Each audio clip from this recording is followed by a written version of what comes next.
So I'm an empowerment speaker. I do a lot of talk around peak potential and a lot of talk with the kids. You know, I spend most of my community service time speaking in schools all around the nation.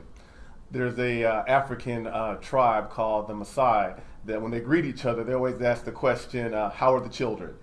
Because if the children are doing good, then the community's doing good.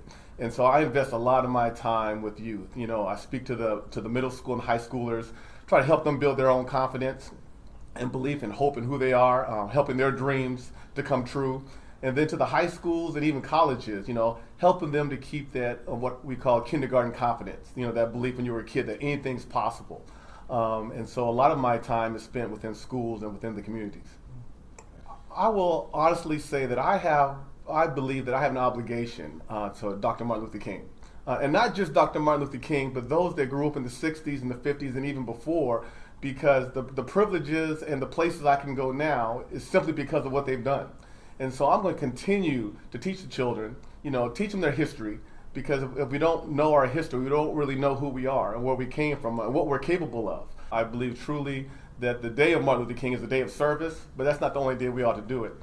So as a result, on different boards that I sit on, one is the Portland Parks and Recreation Board, where I try to bring equity within parks and help the children to realize it is more than just fun and games. That's a learning opportunity, and we have an opportunity to give back to our community.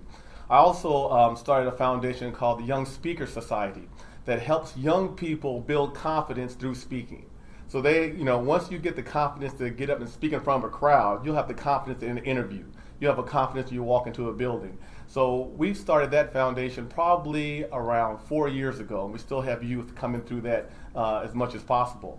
Also work with Pathfinders that's out in East Portland, that these are the children whose parents have been incarcerated or their parents may not be around. So it's a poorer community, but at the same time, they need that hope. They just need that belief, a safe place to go to learn and believe that, you know, tomorrow could be a better day. And so through the community service with youth and through the community service with the adult group of Pathfinders that works with incarcerated parents and incarcerated adults and continue to give them the hope that, you know what, things can get better, even though their situation is bad now. So as much as I can do in the community, I feel like it kind of gives your life a little more purpose. You know, when you could do something for someone who can't do anything back for you, I think that's true love.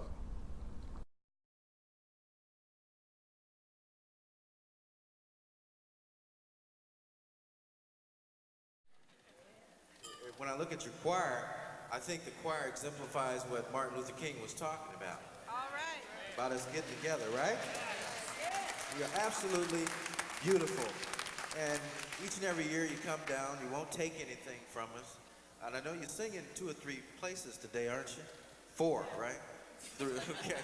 And so they're putting on about 400 or 500 miles today, and we just really appreciate them so much. I moved to Oregon in August 1981, started working with a local church choir in Eugene, and then there was an opportunity to teach gospel music at the University of Oregon School of Music, which I'm the founder and director of the U of O Gospel Ensemble.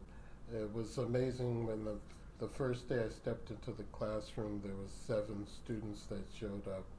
2 of them were black Catholics, had never sang gospel music, and the rest of them were white. And I, of course, came from a large black metropolitan area in Newark, New Jersey, and had worked with some prominent black churches where the choirs were, you know, one of the top choirs in the area.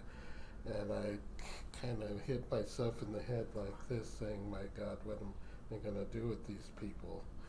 And this voice just bounced back and said, work with them.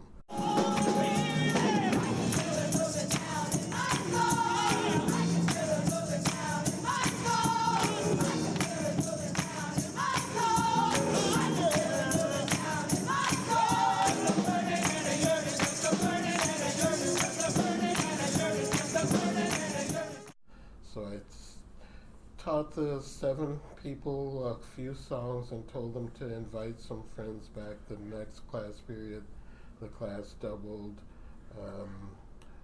We finally ended up with 21 singers the first term. After they did their term concert, the class grew to 54. We, at that time at the School of Music, they didn't have, quote, room in the inn, so to speak.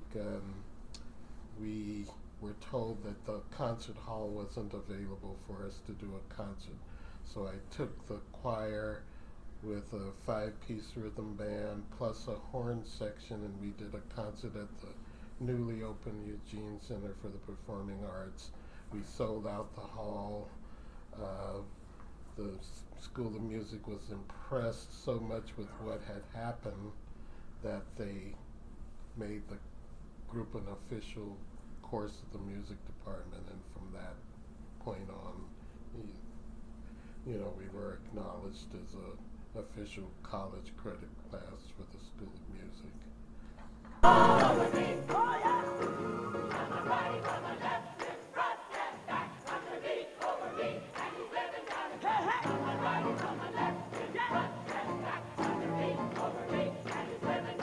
He's on my right, he's on my left, and front and back, under me, over me, and he's living down the side.